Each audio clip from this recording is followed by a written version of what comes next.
Welcome to JTV news. Furniture రంగంలో అత్యాధునిక ప్రత్యేకమైన నూతన ఉత్పత్తులతో నియాన్సీ ఫర్నిచర్ నూతన షోరూంను అల్వాల్లో ప్రారంభించారు.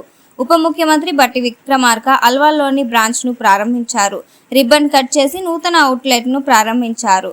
ఫర్నిచర్ మాల్లో తిరుగుతూ అధునాతన ఫర్నిచర్ను పరిశీలించి యాజమాన్యానికి అభినందనలు తెలిపారు.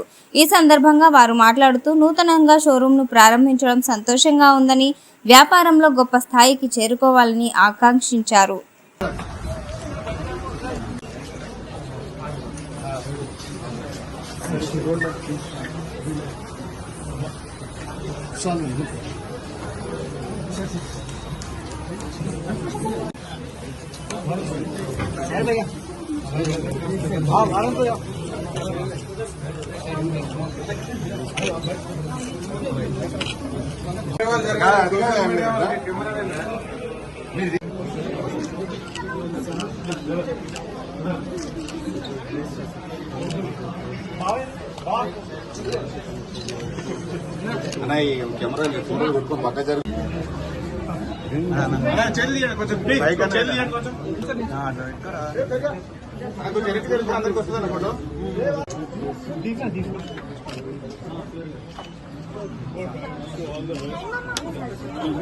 అందరికి